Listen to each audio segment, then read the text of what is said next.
This is part of a larger study which is looking at similar controversies in Germany and in the United States. And the controversy is very easy to explain. It's that we're all being taken over by Muslims and being forced to eat halal food, that a lot of food is halal food and we don't know about it, and that this is part of a creeping Islamization. But I'm actually looking at the reaction to this debate within the Muslim community, not so much outside the Muslim community, and how the Muslim community has reacted to what they see as another attack upon them. So what do you do when you're attacked by a group such as the people who are leading this campaign? The natural reaction is to circle the wagons, like in the Westerns, isn't it? It's to be very defensive.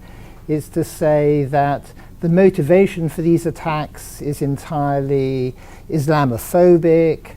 You use the tu quoque argument. You don't kill your animals any better than the way in which we kill our animals. In fact, the way you do it is worse than we do it. And, you know, one of the shocking things in the debate was filming in halal slaughterhouses, which showed, you know, terrible things going on.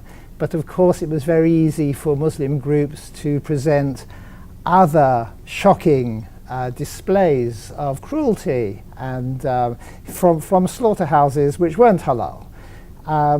So, you know, that's very familiar, isn't it? That's very familiar. When a community is attacked, people get very defensive and start to say, why are you attacking us? What's your motivation?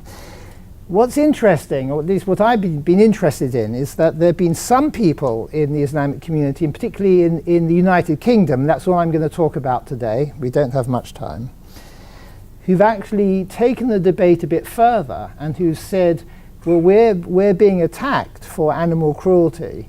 Are we being cruel to animals? Are we really, is zabiha ethically compatible with the principles of Islam and the things it says about how we should treat living things? And of course, there are many hadith which are very positive in how people ought to treat animals. I mean, is it a good thing to actually kill animals in the ways in which Muslims often do kill animals, despite what law says? So this has led to a group of Muslims in the United Kingdom making this distinction. They say, in exactly the same way as the Prophet made a distinction between two types of jihad, the greater jihad and the lesser jihad, where the lesser jihad is actually fighting, and the greater jihad is actually fighting against your nafs, your soul. And the Prophet said that, you know, it was much more difficult to fight against your soul. Couldn't we actually have a distinction between two types of halal when it comes to animal slaughter? So you have the lesser halal, which is following the rules about the knife and what's said, and is it a Muslim who does it? But then there's the greater halal, which is, are we really producing food in an ethical way, in accordance with the principles of Islam, looking after the environment, caring for the animal, and our health, and so on. So that, I think, is a very interesting debate, which took place after the debate, after the attack on Islamic modes of slaughter from outside of the Muslim community. And that debate has also changed into another debate by people who say, well, there is no halal method of killing animals. Muslims should not kill animals and eat them, because there's no way of doing it in a morally acceptable manner. That has also become a bit of a trend in recent years, and that has come out of this debate. And I mean, one of the things I think it's worth noticing is that a community which started off being very defensive about what they were doing, and who started off by saying no, what we do is just as good or better than what everybody else does, actually uses the debate to, question itself. And here, actually, I'd like to say something about what seems to me to be a bit of a theme of this conference, that, we don't really have to justify what we do when people attack us with motives which aren't really fair. Why should Muslims have to condemn terrorism? Why should Muslims have to defend Muslim ways of slaughter? Isn't the motivation of the people who are bringing these attacks and these demands, aren't they Islamophobic? Aren't they unfair? I mean, why should people defend what they do if other people do the same things, or even worse? And I was thinking about this the last few days. A few days ago in Paris, I'm a very passionate and long-term supporter of Chelsea Football Club. And in Paris a few days ago, there were a bunch of Chelsea supporters on the metro going to watch the game against Paris Saint-Germain, and they were mean to a black guy who was trying to get on the train. And this caused a lot of shock among Chelsea supporters, including me. I wasn't there. I didn't tell them to do it. I didn't support that sort of behavior. But I feel guilty. And I feel, as a Chelsea, if you come to my house, you will see Chelsea Football Club regalia everywhere. So all my friends have sent me emails and said, you see what a nasty lot of racists you Chelsea supporters are. So I have to defend myself. And I have. And there has been in the club, in the last few days, a big debate about, are we doing enough to fight racism within the club? How should we punish the people? They've been banned from going to further matches. But should we even pull out of the competition because of this egregious behavior? So if I can feel guilty because the football club that I'm a supporter of, and I've been a supporter of it for much longer than most people in this room have lived, so I have been a supporter of it for a long time. If I can feel guilty for what my football club, for some supporters, and on the radio today, I heard a Chelsea supporter say they weren't really supporters. So similar to the way in which a lot of Muslims say they're not really Muslims. They weren't really supporters. Another relevant factor here, it's got nothing to do with halal, is that some schoolgirls have disappeared en route to Istanbul, and it looks very much, from my part of London, and it looks very much as though they're trying to sign up with you-know-who in Syria. And they were interviewing on the radio, on the BBC, some of the neighbours. And some of them said, oh, it's a terrible thing, we really must try and prevent this from happening. But some of them said, oh, I don't believe, it's all Islamophobic propaganda. I don't think they've gone to Turkey, I think they've gone to Spain. It's half-term holiday in England next week. So I think they've gone to Spain, they're on holiday, and the press is making a whole fuss about it in order to, to be mean to Islam. Well, it's possible, but it's sort of unlikely. And I think, as a Chelsea supporter, I have to take responsibility for what supporters of my club do. It's true that other clubs have just as many nasty racists or more. But, this is my club. I have to take responsibility. And that's what a lot of Muslims have said as a result of the controversy over halal. We have to take responsibility for the way in which our food is killed.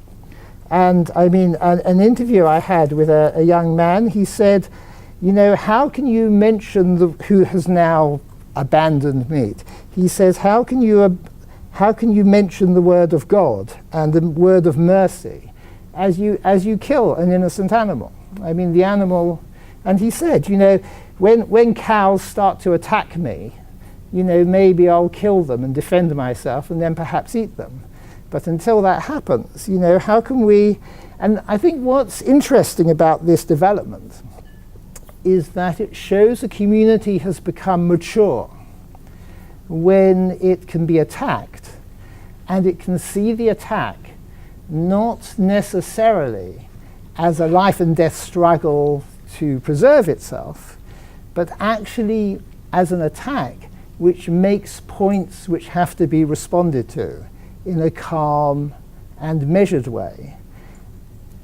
It makes points which actually have to be incorporated in the way in which individuals interpret their religion and the way in which they're going to continue. So I'm coming to my last minute. I just want to say one thing about trust. I really enjoyed Gita and Rula's talk.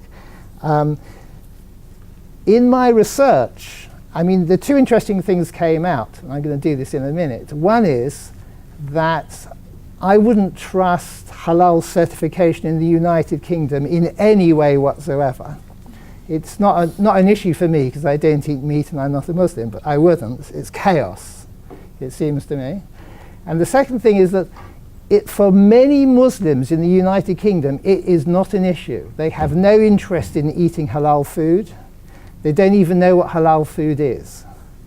You know, they're just completely happy to eat whatever anybody else eats. It is not an issue. Just because we teach religious studies, as a lot of us do, we shouldn't think that everybody in a religion is as interested in their religion as we are. For a lot of people, it's of no significance whatsoever. So on that point, I will finish, and I look forward to hearing from you. Pardon me? I still have 3 minutes. Oh dear. I thought it was shut up. Okay. Well, I'll talk for another 2 minutes.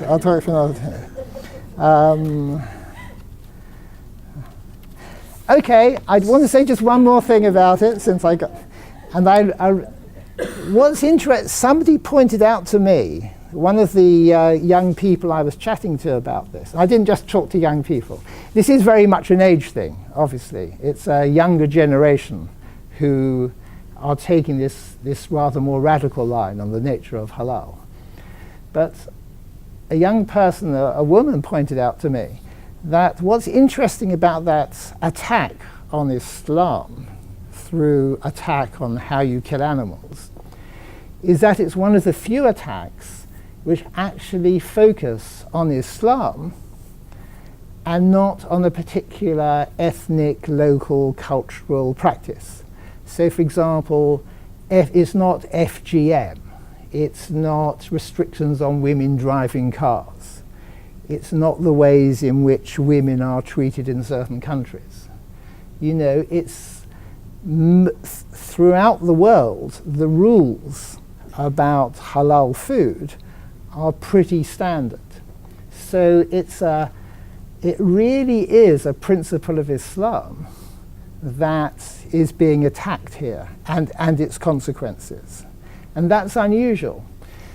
And one of the things that makes it important, she said, for Muslims to think seriously about how we respond to it is precisely that you can't say, oh, this is how Islam is practiced in Saudi, for example, or this is what people do in North Africa. You can't say that, because this is about something very basic. You know, should we kill things? Should we kill things? Should we dominate nature by slaughtering things? And as I've spoken, thousands of animals in this country have been killed. We know of the rate from Shadia's talk at which this goes on. And, you know, do we really want to be complicit in that?